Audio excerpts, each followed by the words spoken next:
Hello. Welcome to Modes Made Easy Week 9. We have this week and we have next week. And it's been fun. It's been an opportunity to really discover how modes work as opposed to just playing what we look at as modal scales or modal scale positions.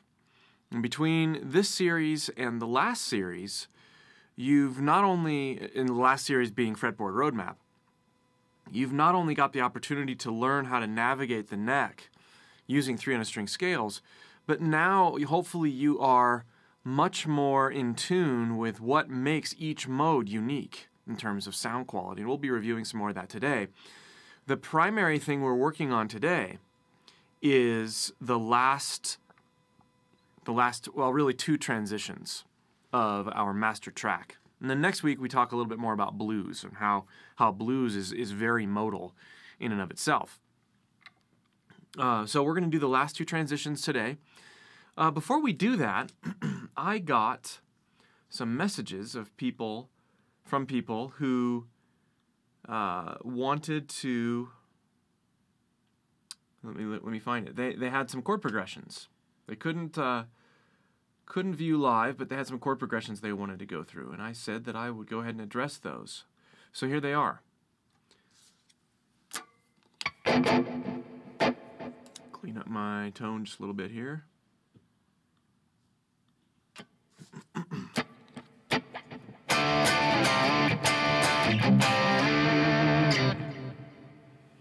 Okay, so the first one is F sharp major to G sharp major. So I don't know exactly the rhythm, but he says 2 measures each.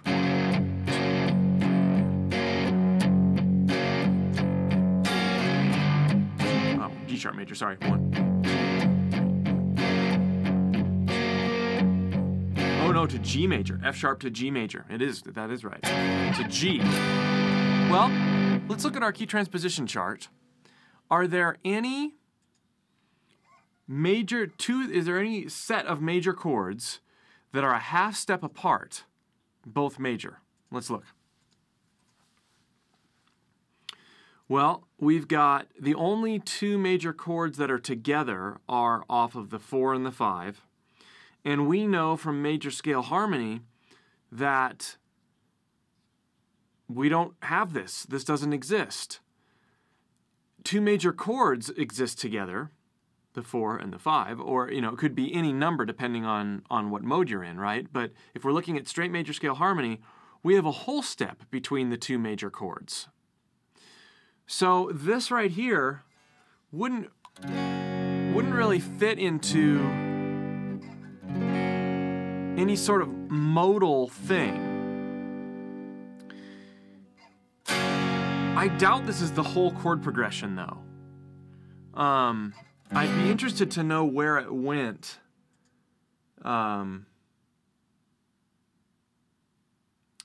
Where it went.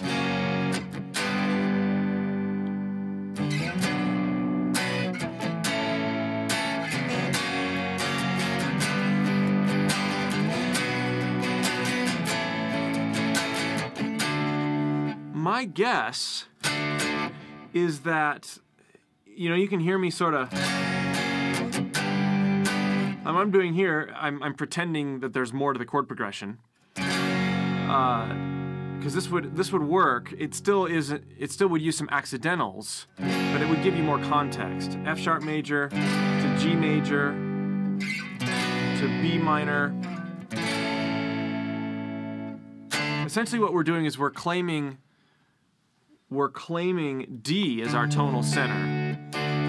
1, 4, 5, and then instead of the F sharp being a minor chord in straight D major harmony, because if you look, D would be the minor 3, or F sharp minor would be the minor 3.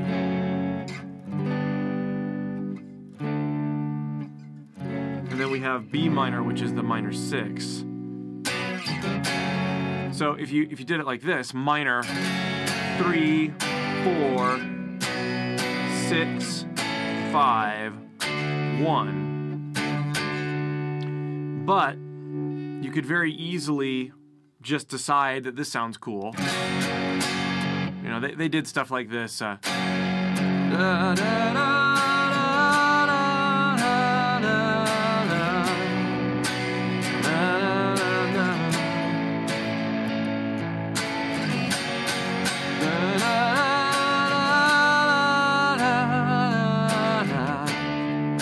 Sounds like something like Live would do, where they're making the minor 3 a major 3. Live is a band from the 90s, in case nobody knew. So really, and this is just complete conjecture because I only have these 2 chords, but making the 3 major is something that works. It's one of those things like making the 5 minor in a minor key. It's actually a minor, or making the 5 major in a minor key. It leads back to the 1. In this case, we're actually sort of making it dominant. You can think about it like that. So it would be minor, but we're making it dominant.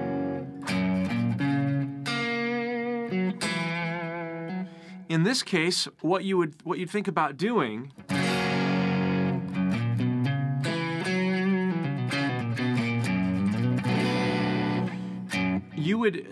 this is what I would do. I would play F sharp Lydian over this F sharp major chord. That's what I would do. And then snap out of it and go play D. That's what I would do. Especially if it was a chord progression like this. And me putting melody to it really helps contextualize it.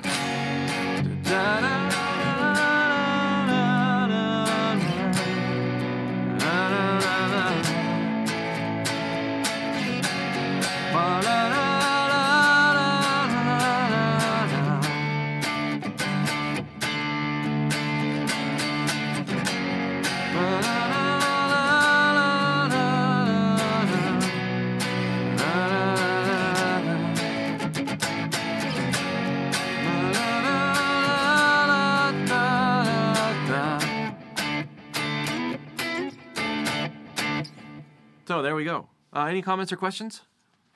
We have one more chord progression. Not yet. Okay. Okay, the next one is C major. And actually, could we post this in the questions, like the questions interface, so people can like see the chord progression? It is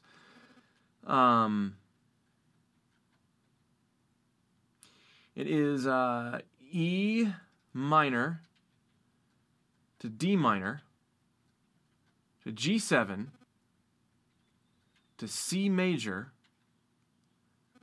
to F sharp minor to B7 and then back to E minor.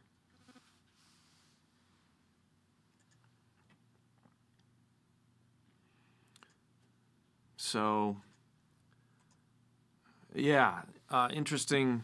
And there's a particular curiosity about the C major to F sharp minor movement. But let's take a look at these chords. The first thing we really want to do, and again, it's a little difficult without knowing like how many measures there are, because the number of measures per chord makes a big difference, because the flow of that helps you realize which one is being emphasized. I would say that because we're going back to the E minor, that E minor maybe is the tonal center. We'll assume that for now. We have E minor, D minor, G7. So G7 that's another sort of giveaway. Where is G7 normally in a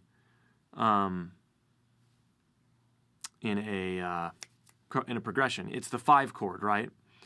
And then right after that we have a C. So maybe C is the tonal center. These look, other than the F sharp minor, these are, well, and the B7. So we have the key of C would work for E minor, D minor, G7, and C. So we have E minor, D minor, G7, and this definitely leads to the C. Then we have an F sharp minor, B7. Whoa, okay, so we got two different 7 chords, and those 7 chords are strongly leading back to the chords after them. You know, that G7 by nature wants to go there.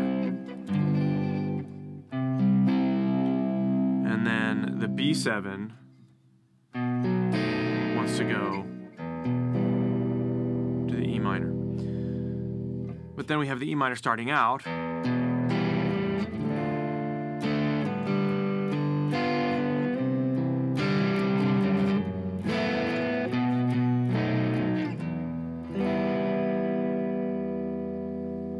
So this is getting jazzy on us a little bit here.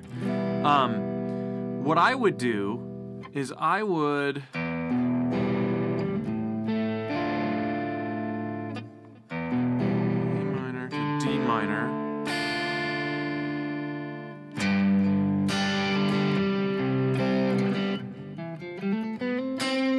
I would do C, straight C major,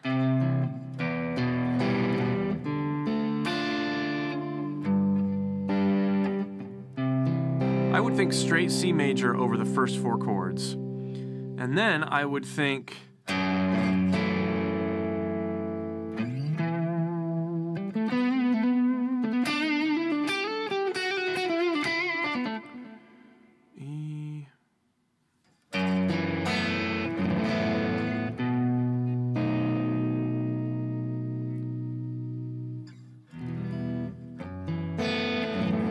you'd have to treat these, this is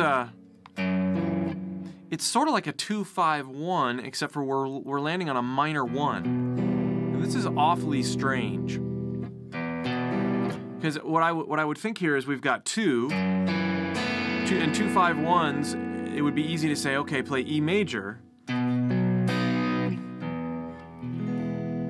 know, you might hear something like this normally, F sharp minor, B7 to an E major 7. Very, very common. Oops. And that you can play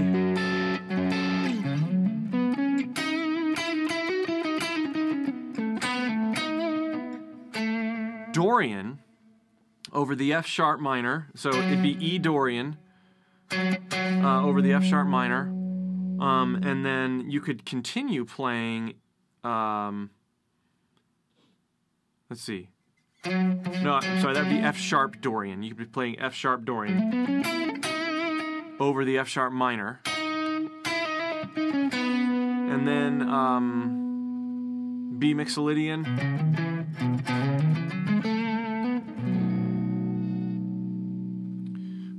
But what you're really doing there, you may as well just stay in F sharp Dorian, because that parent key is E major, and then you're modulating to E minor after that. But I would definitely treat that F sharp minor to B7 like a 2-5 relationship, even though you're going back to E minor.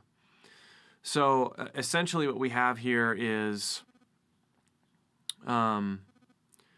we have this E minor, which is weird, but we've got two different 2-5-1s. We've got D minor to G7, which is a 2-5 relationship, and then we have C, which is the 1. And then we've got another 2-5-1, except for E minor is minor, except for E is minor instead of major.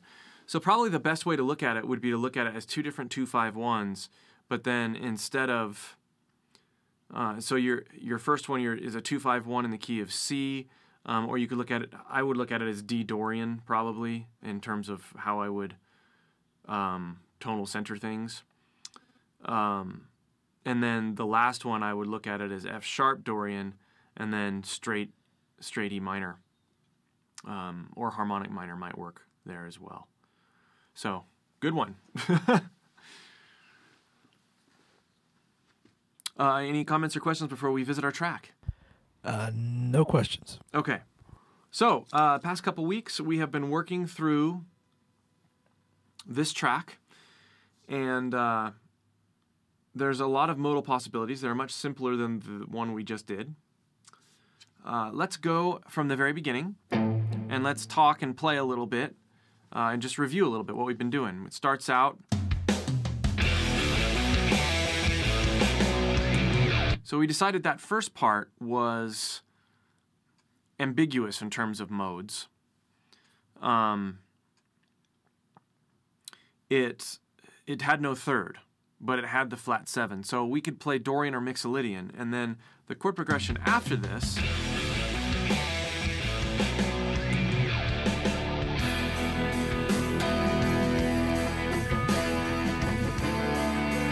D, shameless Mixolydian.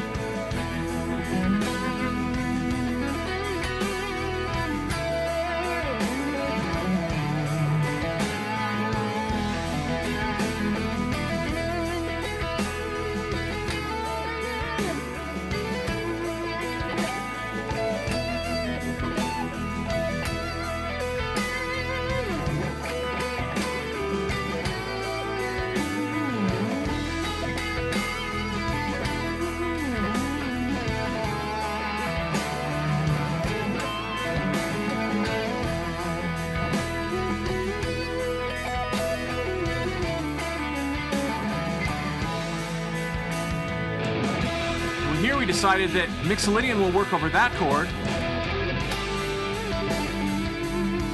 We're going here, E major,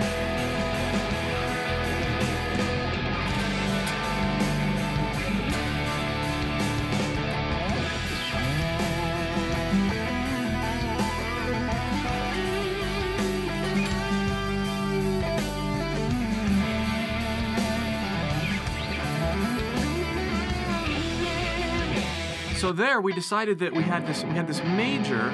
So over the major, Mixolydian would work really well. Here though, we had this relationship of notes between E and G.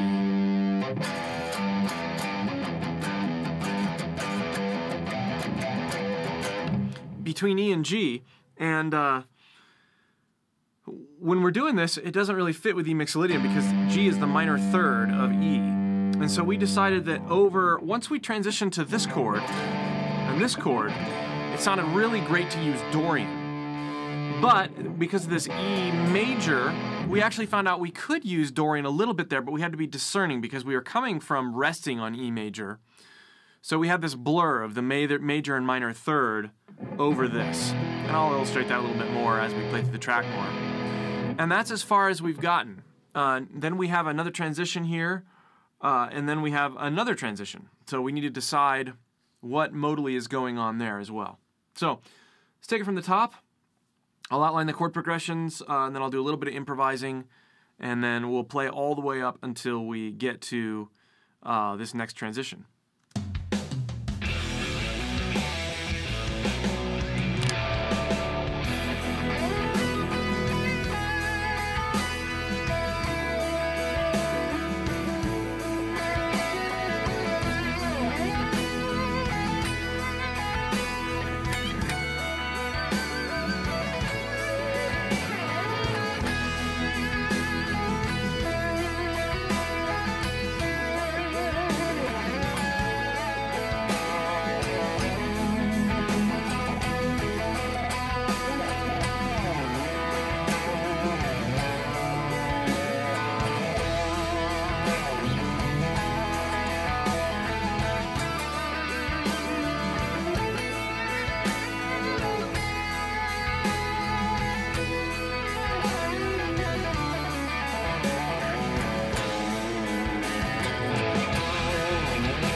See that?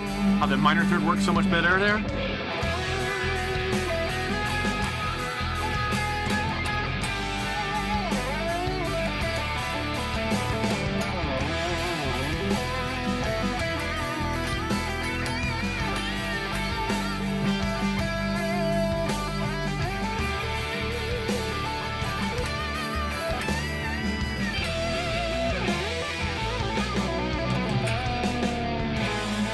Okay, what's going on here?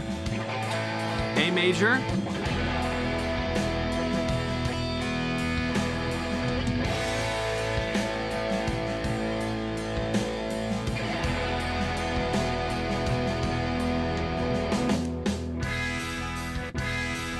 Okay, so we had a more in tune.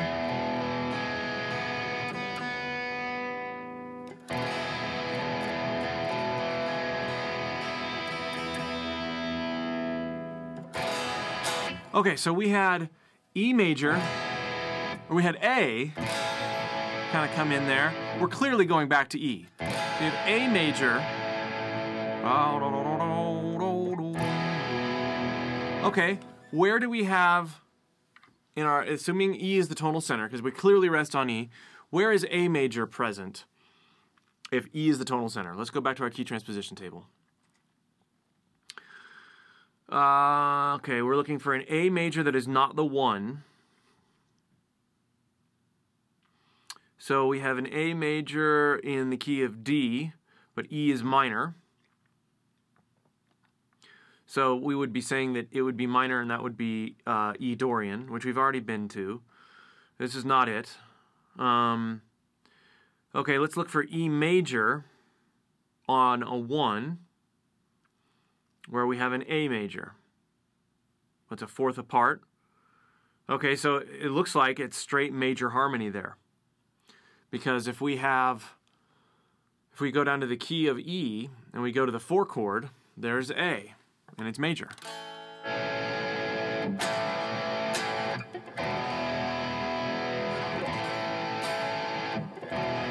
So what this tells us is that we're going from this Dorian, sort of this murky Dorian sound, to straight major. That's kind of cool. Let's rewind here a little and see if we can find the... A little further back here.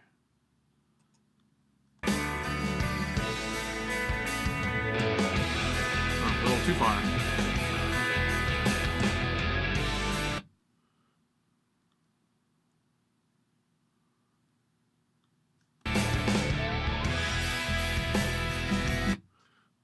Further.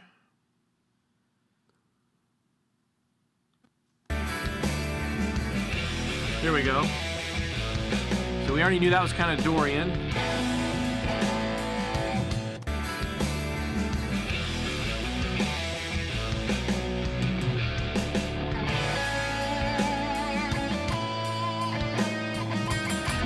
That's a 4 chord, so we want to make sure we're playing. So I started on the 3rd of E, or 3rd of A, because we're playing a chord. Sounded kind of neat.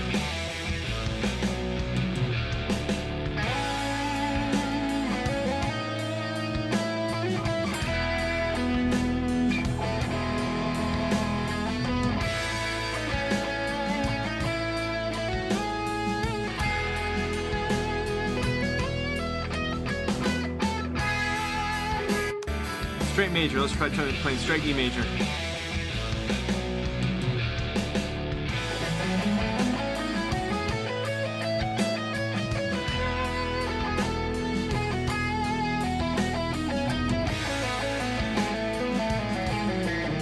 Yeah, it works.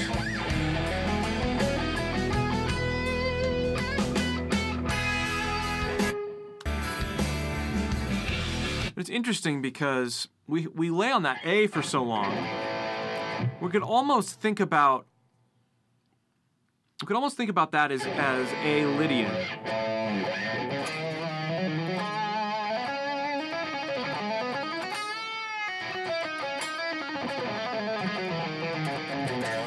Let's try it.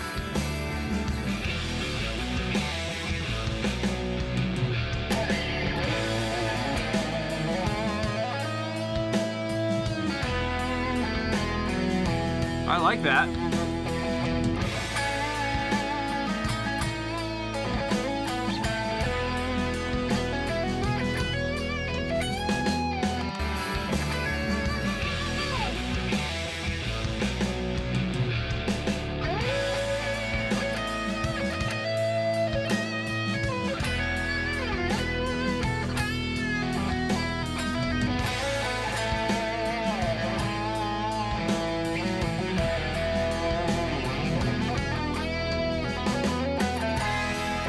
So really what we're doing is we are borrowing, because we're on that A for so long, we're kind of saying, I like that feeling of this note, which you could look at that as the Lydian fourth in A Lydian.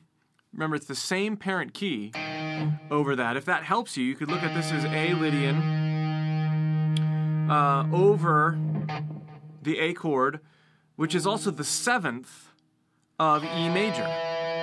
So you could look at it as a unified thing, which if the chords were going by faster, you definitely want to look at it as, oh, we're definitely in just straight E major.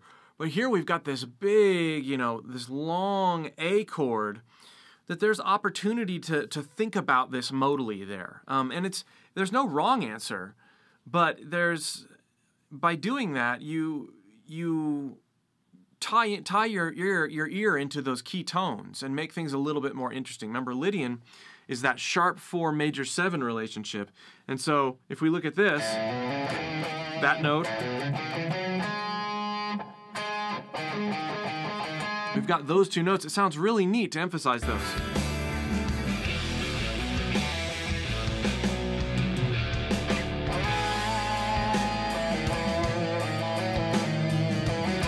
And then we're back to E major.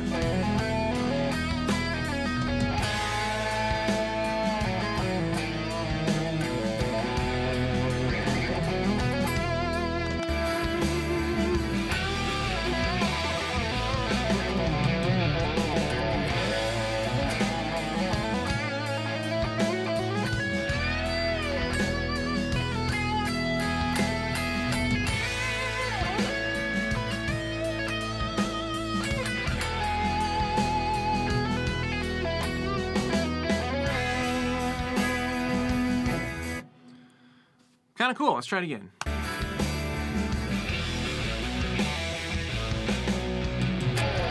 I'll do the Dorian part.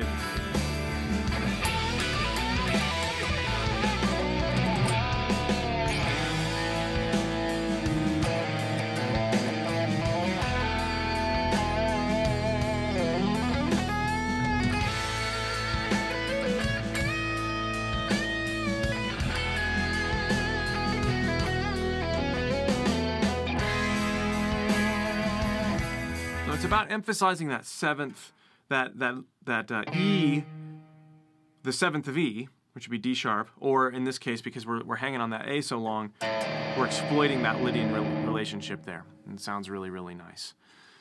Okay, we've got one more transition before we have the whole track to just kind of map out.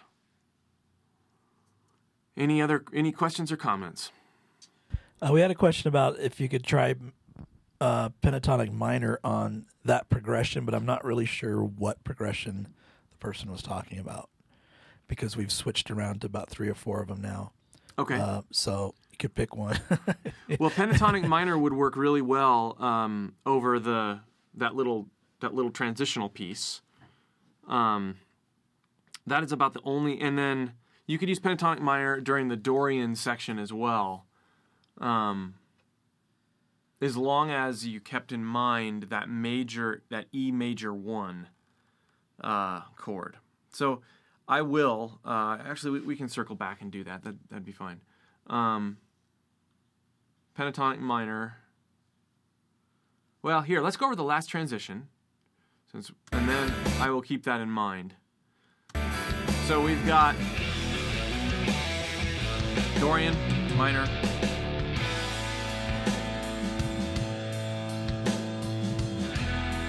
E major.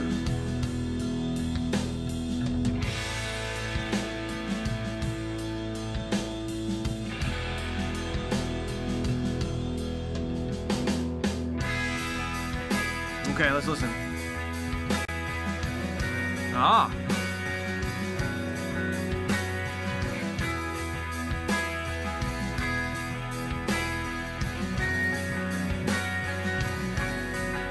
Clearly different. Still an E tonal center.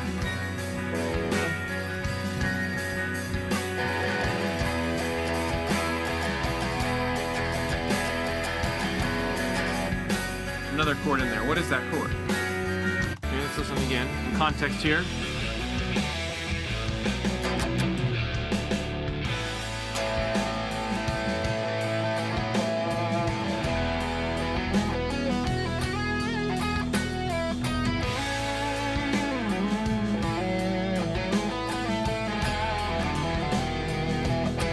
There we go.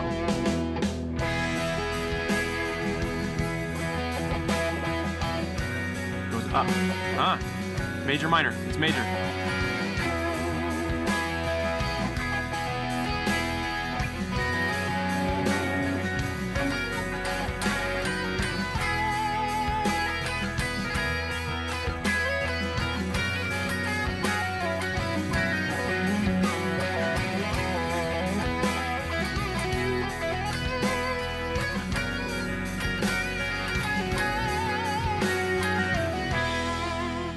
Okay, so we have an E major to an F sharp major. E is our tonal center.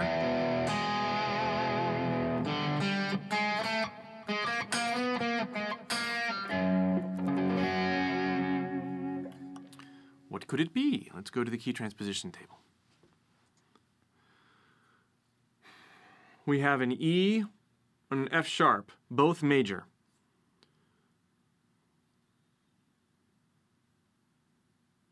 Okay. The only place I see that, where they're next to each other, is in the key of B, the 4 and the 5. So we know E is the tonal center, which would make this, since the 4 is the tonal center, that would make the 4 the 1, that would make this Lydian. So we're in the parent key of B major now, or you could look at it as E Lydian. So we've gone from E, possibly Dorian, E ambiguous, to E mixolydian, then to E Dorian, then to E major, then to E Lydian. So you could argue that the tonal center has always been E the whole time, although when we go to that sort of bridge section right before this, we've got that A, which we said A Lydian, at least thinking of it in terms of A Lydian works really well. But here, we've got E major to F sharp major, which gives us a chance to play E Lydian in the parent key of B major. So if you remember, there's your B major, but we're in E Lydian, so essentially we're just starting from here.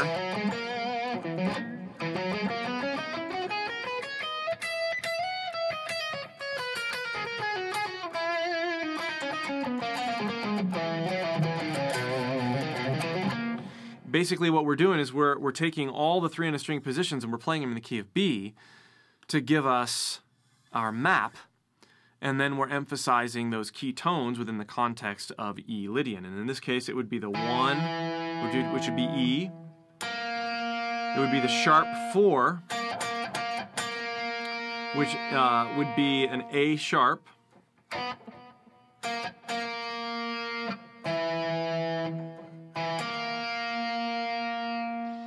And then we have D sharp, which would be the 7. So we've got these emphasized strategically is going to make things sound really, really neat. So I'm going to go ahead and just play the Lydian scale in E over this back half part here, and then we'll get a little more fun with it.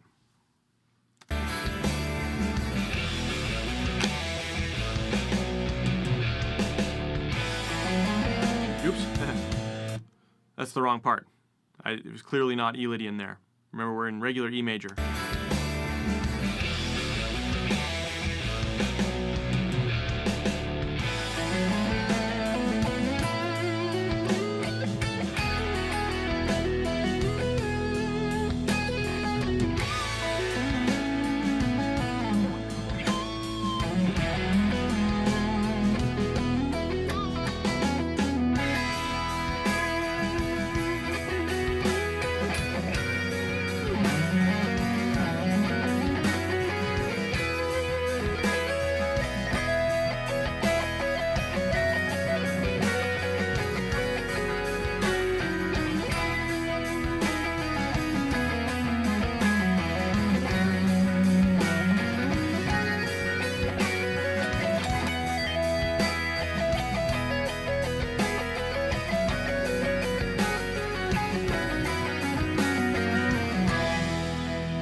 playing the straight scale sounds great. Sounds just fabulous. Totally locked in. Have a little more fun with it.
Major.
Cool, huh?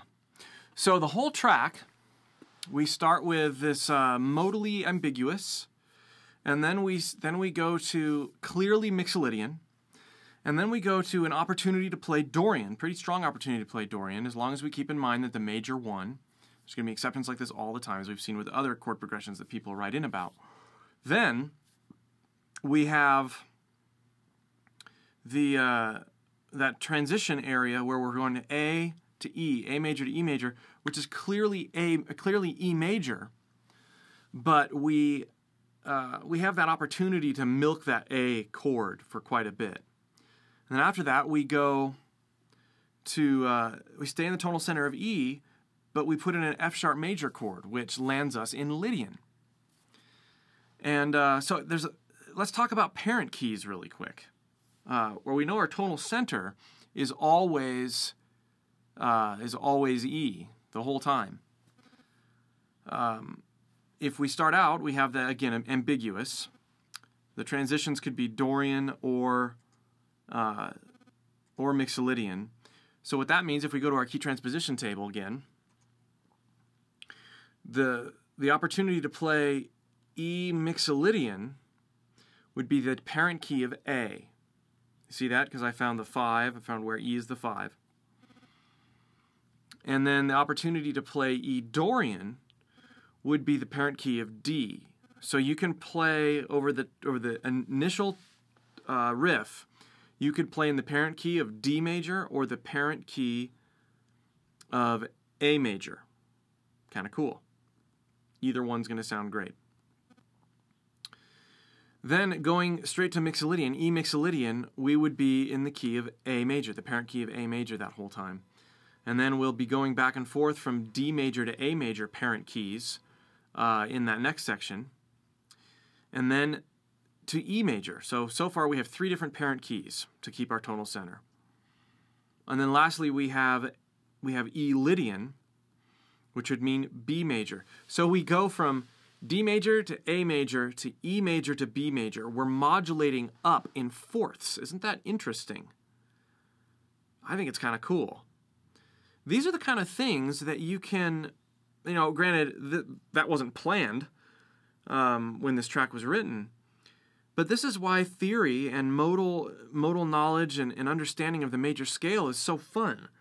Because if you think about that as, okay, we've got 4 different sections and we modulate up a 4th. Cool. It's a really nice, clean way to look at it. And so as you're looking to improvise or compose over the track, you've got a very clean way of looking at things. And you never would have gotten there had you not come full circle around in this modal discussion. So really, really cool stuff. Next week, we're going to be dealing with the blues, and we're going to look at how the blues is constantly modulating. Well, you can look at it as though it is. So we're gonna go over that next week, which is going to be a lot of fun. Are there any comments or questions before we kind of play through this track a few more times? We have no questions. We did have someone on Facebook comment that Joe Satriani uses Lydian a lot. He does, yeah. Especially with, 300-string scale Lydian stuff, Flying in a Blue Dream. There's also, he tends to go into Lydian quite a bit, particularly on his older stuff. It's good stuff. Cool.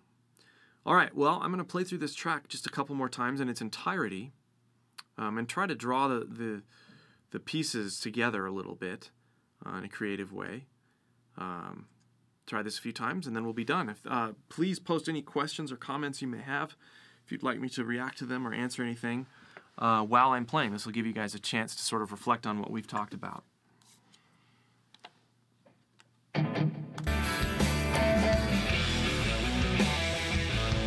Oh, we gotta go to the beginning.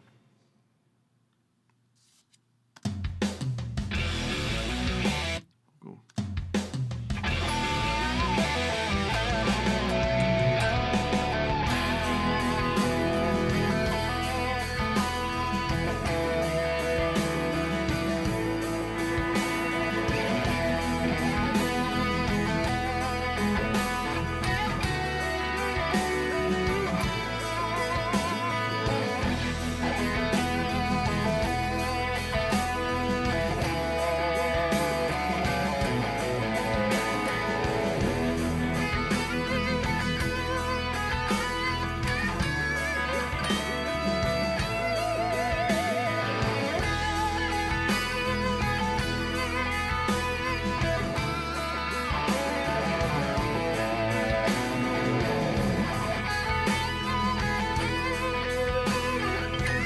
Dude, I want to see.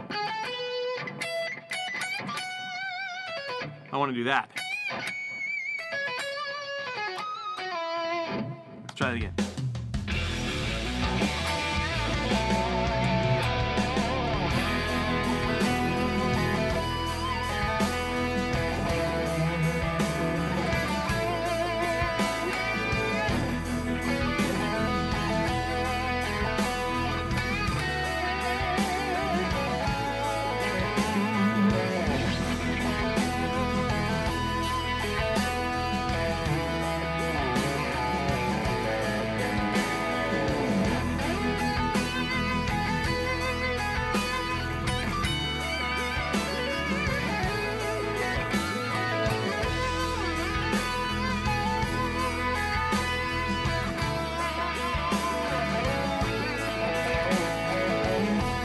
Our melody is pretty well established.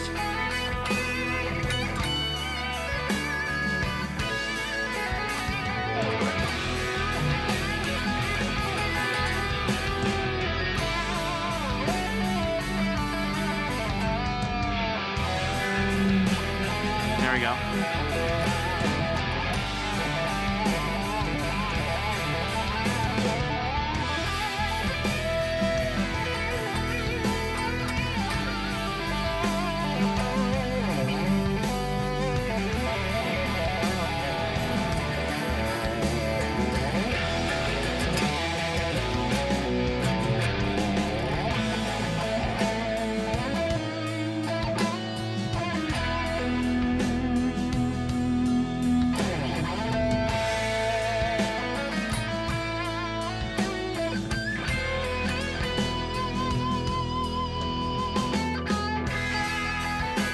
Bring back the original theme, only litify it.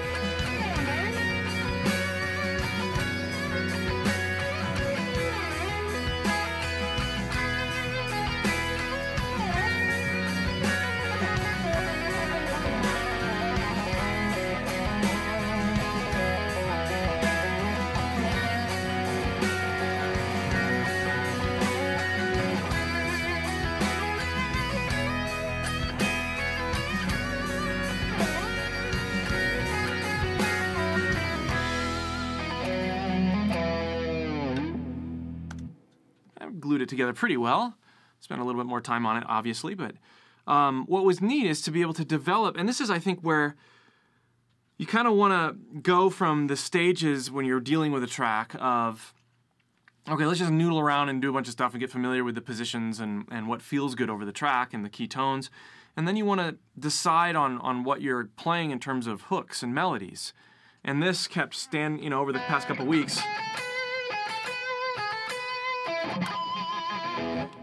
And then I like that.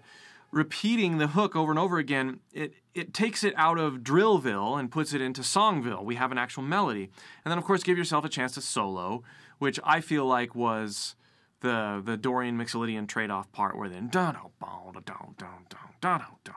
part's definitely the solo section. It's really, really quite neat sounding.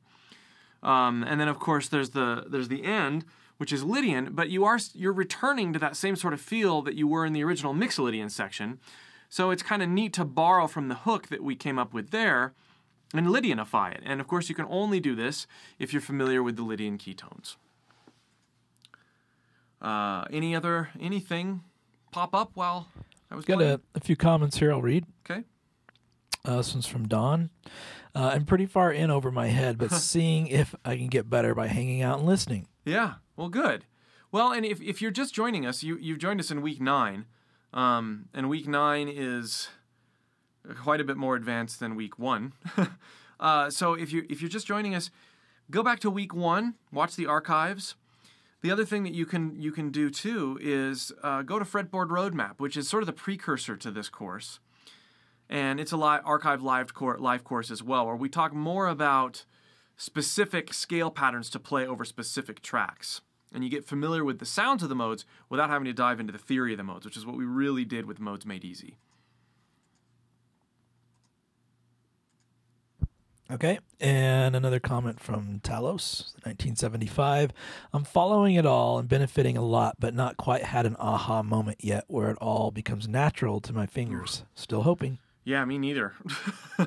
It's a lot of, I think my aha moment was, well, I think there's a new aha moment with every track.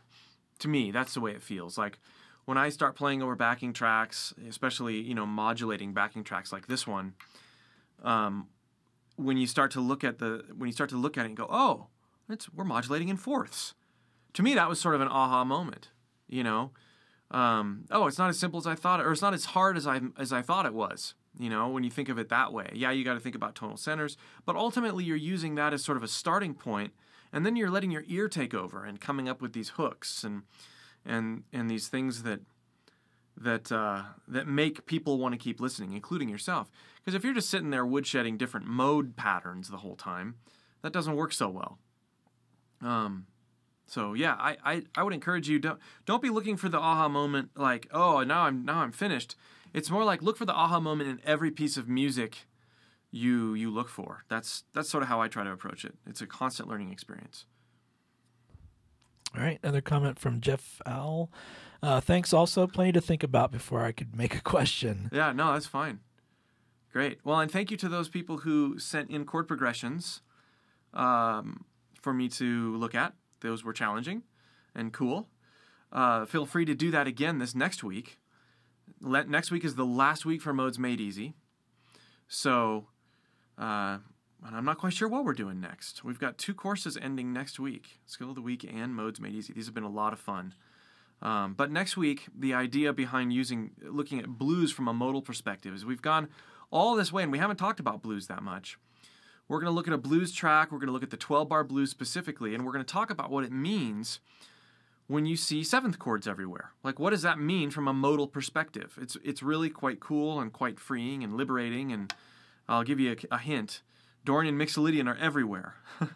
And yeah, you could just play the pentatonic scales all over the place with blues, but by really embracing Dorian and Mixolydian, there's some really, really fun ways to make blues work for you. And if you want sort of a primer to this, if you're a Jam Play member, take a look at my Jekyll and Hyde Blues. It's on the site. It's an on-demand course. It's a full blues song, instrumental blues song, that does exactly what we're talking about. It's a fully composed solo.